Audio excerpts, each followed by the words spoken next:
Before John comes up, we're just going to sing. We're going to read from 1 Kings chapter 10, beginning at verse 23.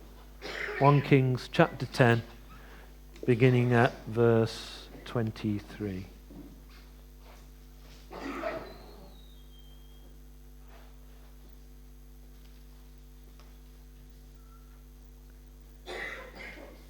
I think it's 1 Kings 10, beginning at 23. Am I right, John? Yeah. That's not the same. That's it? Yeah. Okay, I'll read from here just in case. King Solomon was greater in riches and wisdom than all the other kings of the earth. The whole world sought an audience with Solomon to hear the wisdom God had put in his heart. Year after year, everyone who came brought a gift, articles of silver and gold, robes, weapons and spices, and horses and mules.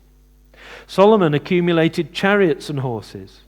He had 1,400 chariots and 12,000 horses, which he kept in the chariot cities and also with him in Jerusalem. The king made silver as common in Jerusalem as stones, and cedar as plentiful as sycamore fig trees in the foothills. Solomon's horses were imported from Egypt and from Kew. The royal merchants purchased them from Kew at the current price. They imported a chariot from Egypt for 600 shekels of silver and a horse for 150. They also exported them to all the kings of the Hittites and of the Arameans. King Solomon, however, loved many foreign women besides Pharaoh's daughter: Moabites, Ammonites, Edomites, Sidonians, and Hittites.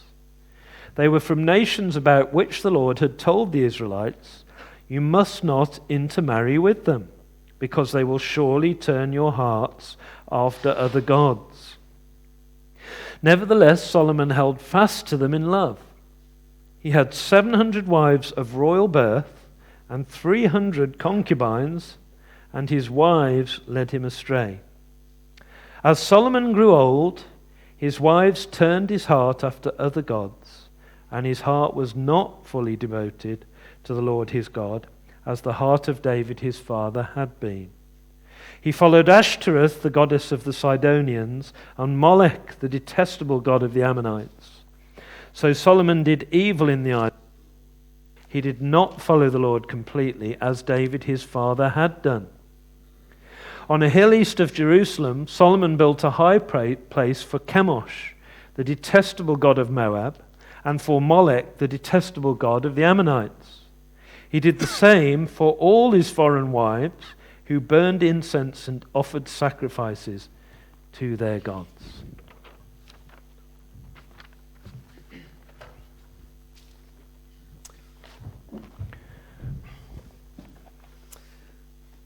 Well, evening all.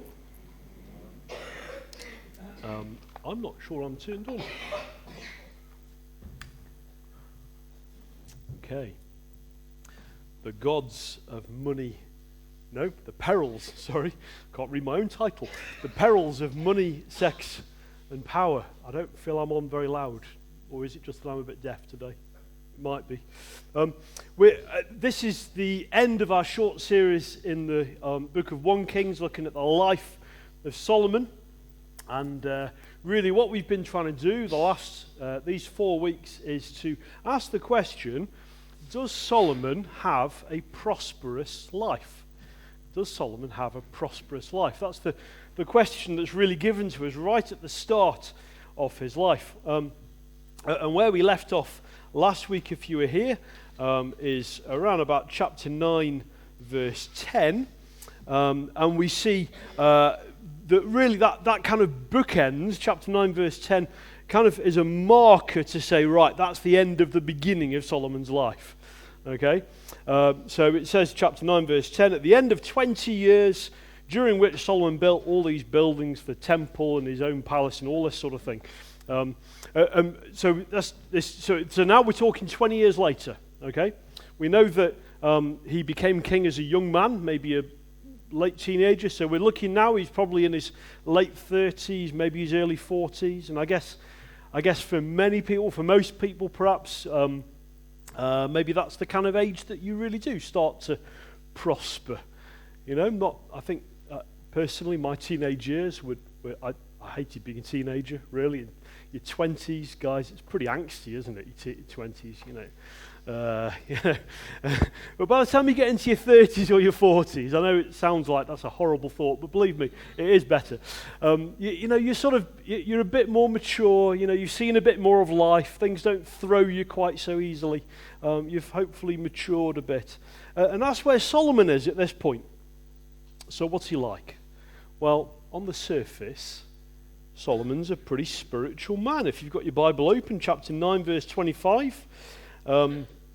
3 times a year, it says, Solomon sacrificed burnt offerings and fellowship offerings on the altar he had built for the Lord, burning incense before the Lord with them, and so fulfilled the temple obligations. In other words, they had these 3 big festivals during the year, and so 3 times a year, Solomon does exactly what he should do. He goes to the temple, he does the sacrifices and all the sort of things that a good follower of God should do. All right? There's no implication in any of that he's doing anything wrong at all. He's doing the right thing. He's not on a hunting trip. He's not polishing his gold. He's there. He's in the temple. He's doing the right thing.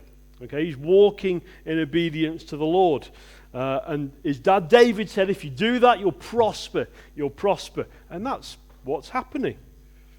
That's exactly what's happening. But get this, and someone read it for us a minute ago. You've only got to get to chapter 11, verse 9. And as Solomon grew older, his wives turned his heart after other gods, and his heart was not fully devoted to the Lord. And we see that as he moves through his 30s, into his 40s, into his 50s, he starts to follow the Canaanite gods of his beloved wives. Ashtoreth, who's the goddess of sex and power, or Moloch, the detestable god of the Ammonites, who demanded child sacrifice. If you were here last week and saw the amazing stuff that Solomon was doing last time, this is horrific, isn't it? He even builds a temple, a high place for Chemosh and for Moloch. He burns incense to these gods. And you think, why? What has happened? God, Yahweh, has given you all of this, Solomon. Everything you could possibly want, God has given to you. And what are you doing now? You're just throwing it back in his face.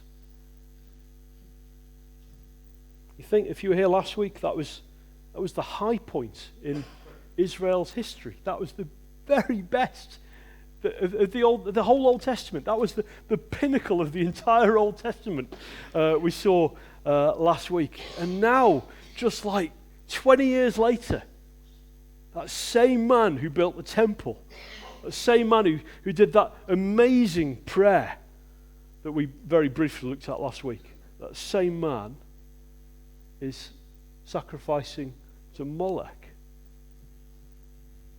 The same man who experienced God's presence filling the temple. In that cloud that was so thick and so heavy, so weighty cloud that even the priests in the temple couldn't carry on with the work they would normally do. That same man is now worshipping Moloch. That's pretty serious, isn't it? If that doesn't make you a little bit scared tonight, then there's probably something wrong with you. So how does that happen in the space of 1 chapter or 20 years? Well, by my reckoning, it's money, sex, and power, as it is so many times in the Bible and in our own experience as well. Let's just take these one by one. If I can find 1 Kings again, that will be helpful. Let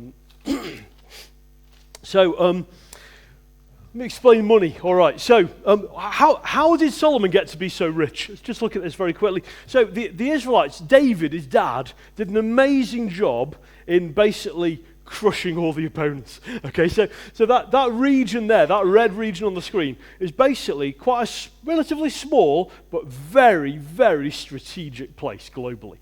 Why? Because to the east You've got Mesopotamia, which is modern-day Iran, Iraq, Afghanistan, huge reserves of gold, minerals, all sorts of things. To the west, you've got, oh, no, I'm going the wrong way on my clicker. There we go. To the west, you've got Europe. You've got Greece, Turkey, the Balkans, all that kind of area. And to the south, of course, you've got Africa. And he controlled that whole region. So basically all global trade, it wasn't aeroplanes, was it? All global trade went through his territory. And so Solomon did very, very well for himself. The Israelites were landlubbers, basically. You won't find anything really in the Bible about Israelites going to sea, because they just didn't. However, the Phoenicians were a very well-known seafaring nation, big boats.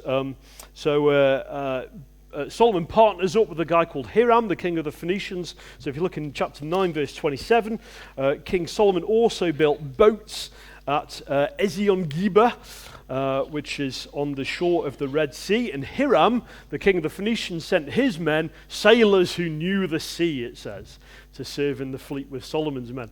So if, I haven't got a laser on this one, but it also meant that they controlled this sea channel here, which meant they could also trade with India and maybe down into the further parts of Africa as well. So chapter 10, verse 11, Hiram's ships brought gold from Ophir, which may well be a place in India, and Tarshish, which is almost certainly in Spain as well, 10 verse 22.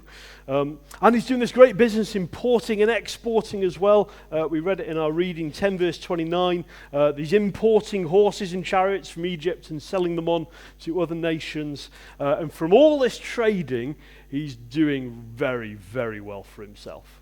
The weight of the gold, chapter 10 verse 24, the weight of the gold that Solomon received yearly was 666 talents. Now, you probably don't know what that is, so I'll tell you, it's 23 tons of gold.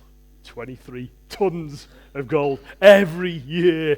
That's a lot of gold. Today's prices, that's about 881 million pounds. That's a little bit more than Elon Musk made last year, because I checked. Okay, so he's doing pretty well for himself. All right. So, question: what is Solomon going to do with all this wealth? Because as Jesus said, where your treasure is, there your heart will be also. So we want to find out where Solomon's heart is. Let's look at where he spends his money, shall we? Okay. So what he does, he kits out the temple very nicely, which is all fine. He also really decks out his man cave really nicely too. So if you look in chapter 10, verse 16 to 21, it describes some of the stuff that he bought just for his own pleasure. So it describes these 200 gold shields that he bought. I mean, if you think about it, a shield made out of gold, that's not very useful, is it? Because gold's very heavy. Like, you don't want to go into battle with a gold shield because it's soft and it's heavy. So it's decorative. So he makes these 200 enormous gold shields, these 300 smaller ones as well. Describes his throne being made out of ivory, which, I mean, a throne made out of ivory is quite impressive. But then he overlays it with gold, so you can't even see the ivory. But just so you can say, I've got a throne made out of ivory. You can't see it, but trust me, it's there. That's the sort of thing. And in front of his throne, he's got 6 steps going up to his throne with these gold lions and all this sort of thing. And you think, what's the message? What's the message? When you walk into Solomon's throne room, what's the message? The message is, you are not worthy. You've got to climb up steps to come and reach me. I'm higher than you. It doesn't matter how tall you might be, I'm always going to be higher than you are. Just think for a minute, can you imagine Moses doing that? Or really, I know there are some Old Testament characters who would, but can you imagine Jesus doing that? It's like, it just gives all the wrong messages, doesn't it? Some kind of pride has come in. 10 verse 21, all King Solomon's goblets were gold. All the household articles in the palace were pure gold. Household articles just means stuff. All your bits and pieces, all your cups and your saucers and your everything. Everything's just made out of gold. He's the kind of guy who had a solid gold toilet brush. That's the kind of stuff that's going on here. And he's accumulating chariots and horses. He has to build cities to put his chariots in. 12,000. I mean, how many horses can one man need? He's got 12,000 of them. It's a bit like I don't know if you saw the Saudi prince recently. Some Saudi prince imported, came on holiday to London and brought 4 gold-plated Rolls Royces with him. It's like, that's the kind of thing that that's what we're meant to think, I think, as we read this kind of account. This prosperity has corrupted him. The God-given gift has actually become his enemy.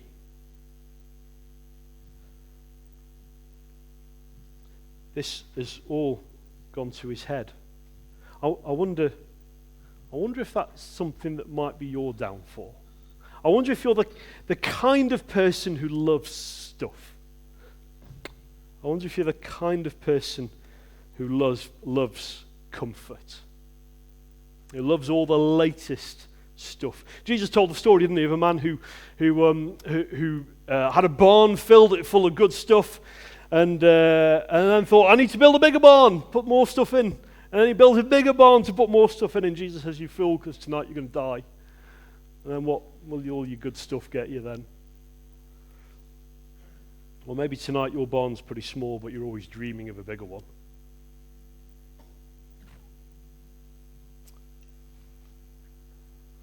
I love this. I wish Solomon had written this proverb. It's one of the few in the book of Proverbs that isn't by him. It says this, God, give me neither poverty nor riches, but give me only my daily bread. Otherwise, I might have too much and disown you and say, who is the Lord? Makes sense, doesn't it? If you've got everything like Solomon did, you think, well, I can do this. I'm powerful. I can do whatever I like. I don't need God anymore. Or don't give me too little, or I might become poor and steal, and then that dishonors your name as well. It's a great Bible verse. Highlight that one in your Bible if you've got a highlighter pen. Proverbs 30, 8 and 9. Money, stuff corrupted Solomon. Secondly, power. Chapter 10, verse 24, 25 says, the whole world sought audience with Solomon to hear the wisdom that God put in his heart. I mean, even if there's some hyperbole going on there, there's still a point being made. Year after year it carries on. Everyone who came brought a gift, articles of silver and gold and weapons and spices and horses and mules. And you got this idea that everybody, the whole world has heard about this Solomon guy and his amazing wisdom. And so he gets visitors from all over the world coming to see him. And you get an example of it, the Queen of Sheba, who comes from Ethiopia, comes to hear his wisdom, and she's really impressed. She's dead impressed with Solomon. She gives him 4 tons of gold as a parting gift, because she's pretty wealthy too. And you just think at that point, Solomon again, he's prospering, isn't he? He's prospering. He's got all this gold coming in, all this. People are idolizing him. People think he's amazing. They think he's wonderful. Is he prospering? Well, in a sense, yes, but is it in a good way? If you imagine, it's hard for probably most of us to imagine having visitors coming vast distances to see you and hear what you've got to say, and then saying lovely things about you. This is what she says to him. Queen of Sheba says this, chapter 10, verse 7. I did not believe these things until I came and saw with my own eyes. Indeed, not even one half was told me. In wisdom and wealth you have far exceeded the report I heard. How happy your people must be, Solomon. How happy your officials who continually stand before you and hear your wisdom. You think, is that sucking up to him? Do you think? It's pretty gushing, isn't it? It's pretty gushing. And just think what that does to a man's ego. Pretty hard to stay level-headed. Of course, the thing is that it's true, actually. It's true. He was the wisest man in the world. And it was his God-given gifting that was such a challenge to cope with. if by God's grace he's given you this evening some level of power, some degree of influence, or if you've been gifted in some very obvious way, it's a great challenge to keep it in check. A great challenge to keep it in check. But you must. You must. Romans 12 verse 3 says, "Do not think of yourselves more highly than you ought, but rather with sober judgment." It's so easy to become inflated with pride, even pride in the gifts that God has given to us. What appalling idolatry is that God should give something to us and we should idolize the gift rather than the giver. But it is so easy to do. And this idea of power and pride is the downfall of so many good people. Because with power comes pride. Almost inevitable. It doesn't have to, but it's so easy. It's so easy once you have power, once you have influence, to start feeling that you're above everybody else, because they give you accolades all the time. They tell you how great you are, how wonderful you are. Very, very bad for the soul. But you know what? I don't think pride was his downfall. It was a problem. Money was a problem. But it wasn't his downfall. I think his downfall was this. Famously, he loved women a lot. Chapter 11, verse 1, King Solomon, however, loved many foreign women besides Pharaoh's daughter. He'd been married to Pharaoh's daughter for a long time. I think it's chapter 3, verse something, right back at the beginning of the story. He marries this Egyptian woman. But what happens now, 20 years later, all the nations around that his dad David had conquered, now he wants to forge alliances with them. So he's marrying their princesses. Anyone who comes along, he seems to get married to them, which may be very astute politically, but again, bad for your soul. It says he had 700 wives of royal birth, married 700 princesses. I mean, that's going something there. I just let that number sink in for it. 700. That means you would, if you saw each one for half a day, it'd be like, that's right, yeah, it'd be a year before you saw the same one again. You know, that's just crazy, isn't it? 700 wives, and he still felt the need for a harem of 300. I mean, what's going on? What's going on? And I can only think that something just went wrong early on with Solomon.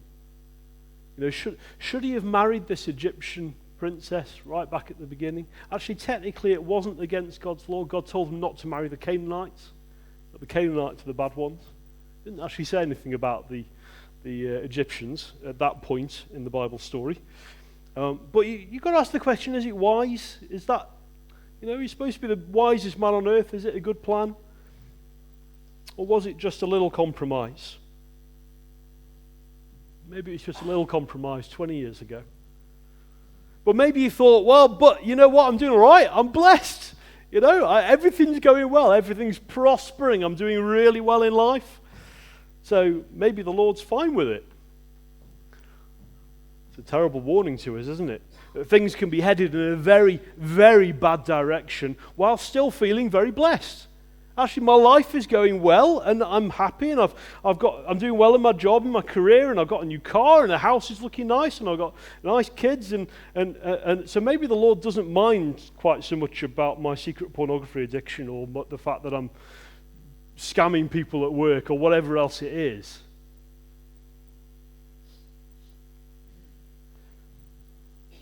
Solomon was a seed planted there. When the opportunity came, he takes another wife, and another, and another, and very slowly they lead him astray. and he ends up worshipping other gods. And just, by the way, that's no criticism of them. It's not their fault. It's not their fault they're leading him astray. That's his fault. Okay? That's not their fault. But sin that isn't dealt with early on so easily entangles. You know, Hebrews 12:1 famously. Yeah, you can read it. Let us throw off everything that hinders and the sin that so easily entangles. Solomon, perhaps more than anybody else in the whole Bible, is entangled. Because what can he do? By this point, actually, righteously, what can he do? He's in a really difficult situation now. Very, very hard to get out of. He's entangled in all these really difficult, unhelpful relationships that are holding him back and turning his heart away from the Lord. Incredibly hard to get out of. I mean, trying to get out of one difficult relationship is hard enough, isn't it? And some of you know that. But he's got thousands of difficult relationships to get out of now. I wonder if there's something that's holding you back tonight. Something that's entangling you. I wonder if, like Solomon, it says his heart was not fully committed to the Lord anymore. Maybe there's something in your life that has entangled you up. And you know deep down that you're not fully committed to the Lord anymore. And that was Solomon's problem. And the problem is so many others who followed in his footsteps as well. It's so easy to get entangled in sin, and it is very difficult to get out of it again. So what do? You kill it quick. Kill it early on. Younger people especially. I know it seems hard to kill sin when you're young. Believe me, it's worth fighting while you're young. Some of you older ones will testify to things that habits that you have formed, patterns that have developed in your life over decades that you've never dealt with, and it just gets harder.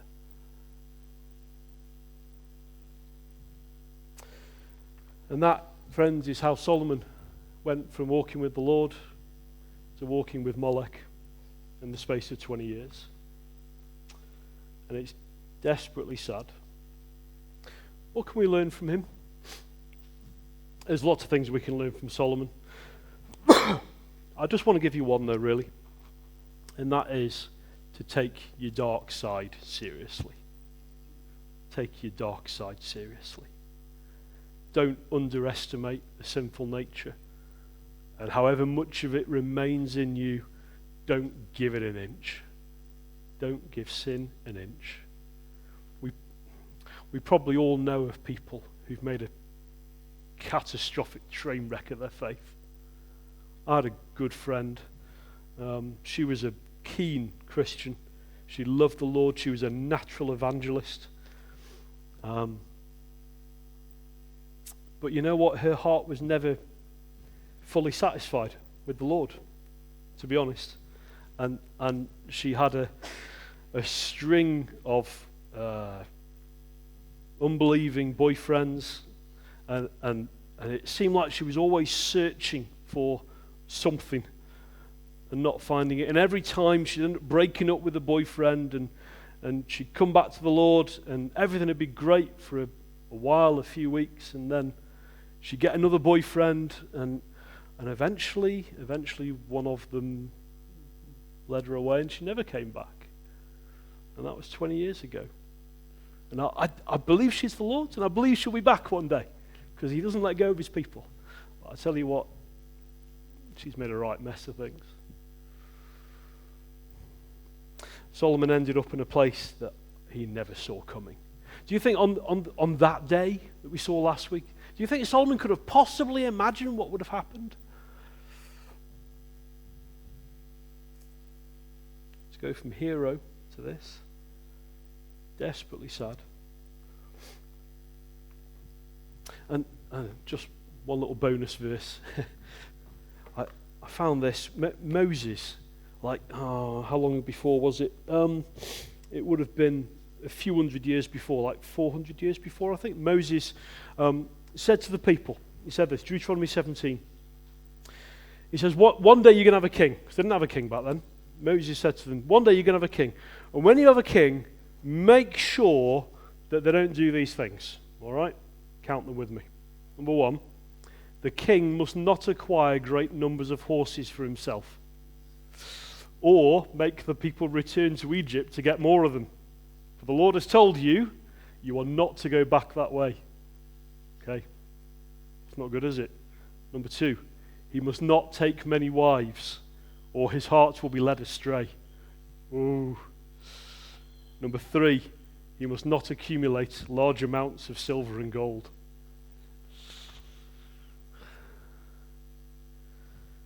I don't think Solomon saw it coming, because I guess he didn't know that verse.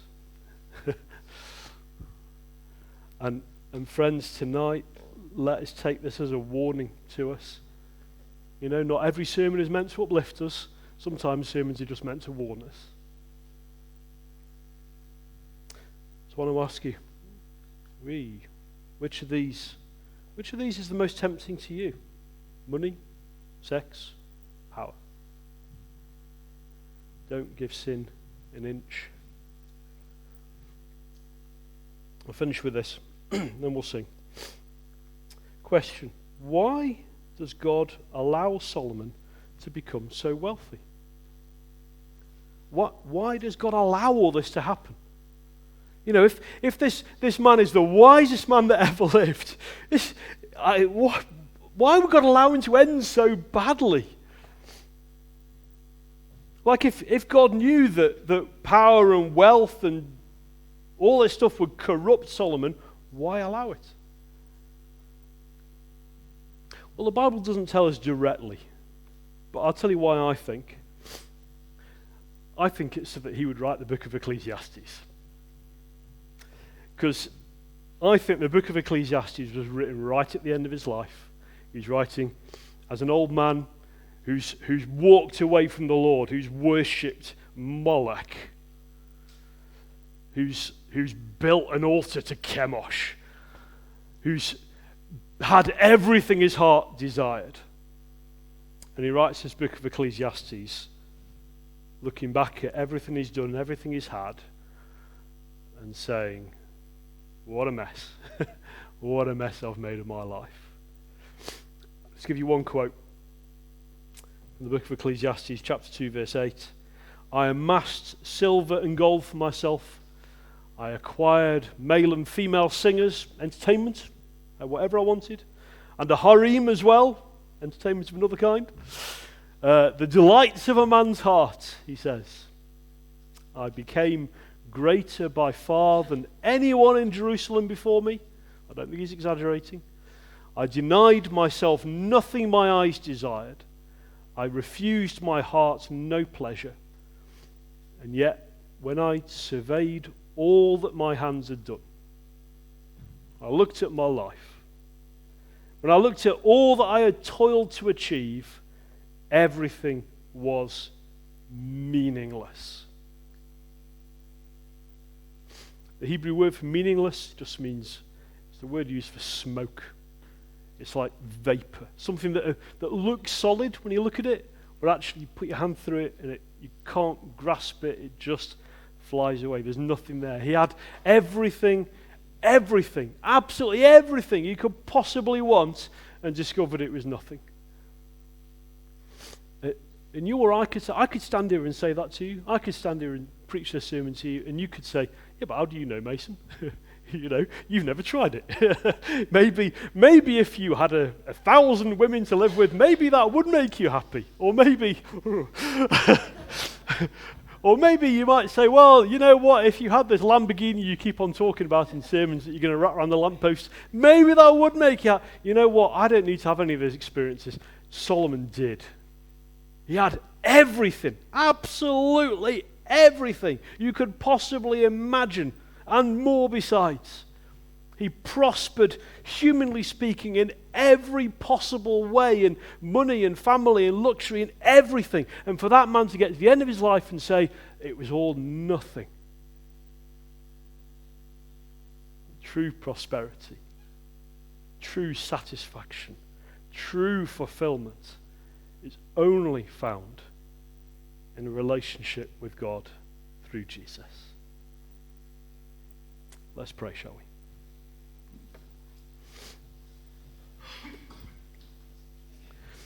Father, thank you for the example of Solomon. Thank you for his good example in so many ways in the early part of his life. But Lord, as a good man who started well and made a mess of his spiritual life, Lord, please help us to take his example seriously. Help us to take sin seriously. Lord, help us to identify our own weaknesses. Help us to take up arms against ourselves, against our own sinful impulses. Help us to fight sin, to carry our own cross. And Lord, help us to remember that nothing else will satisfy. No one else can fill the aching hole that exists within the heart of man except you. And whatever seems to bring temporary relief to us, Lord, help us to reject it and run to Jesus and find in him our all in all. Amen.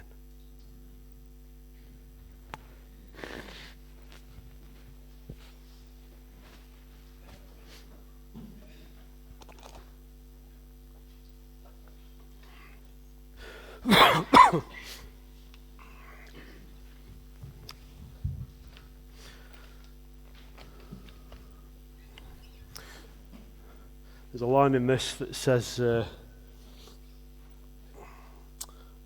try to find it. It talks about Jesus sought me when a stranger, wandering far from God, to rescue me from danger. What danger are we in, aren't we? With our impulsive hearts. He says, the songwriter says, make your goodness like a chain that binds my wandering heart to you. Prone to wander, Lord, I feel it. Prone to leave the God I love. Here's my heart, Lord. Come and seal it. Let's sing, shall we? Let's stand.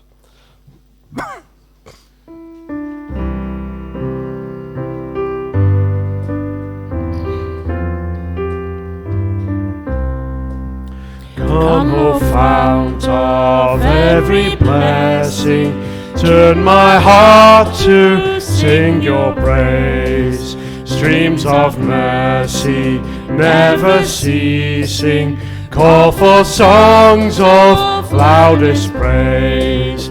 Songs of God's abundant treasure, sung by angel tongues above. Songs that tell the boundless measure of my Lord's unchanging love.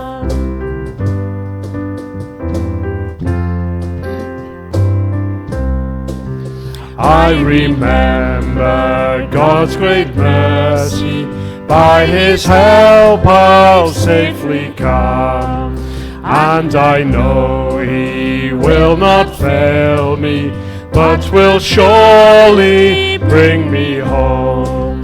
Jesus sought me when a stranger, wandering far away from home, and to rescue me from danger, shed for me his precious blood.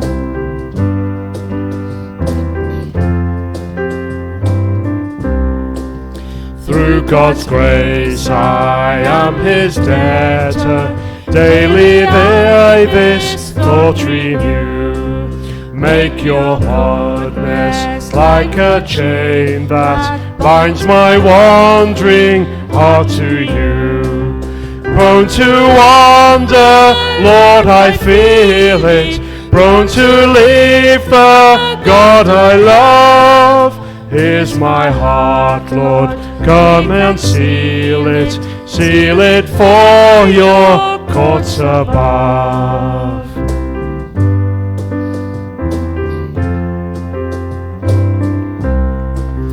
On that day when, freed from sinning, I shall see your lovely face, clothed in righteousness and glory, I will sing your sovereign grace. Jesus, Lord of all creation, earth and sun poured out for us, I will bow in adoration saved by his redeeming blood. Jesus, Lord of all creation, God's own Son poured out for us. How we'll bow in adoration, saved by his redeeming blood. How we'll bow in adoration, saved by his redeeming blood. On that day when freed from sinning, I shall see your lovely face, clothed in righteousness and glory. How I'll sing your sovereign grace. Thank you, Jesus. Amen.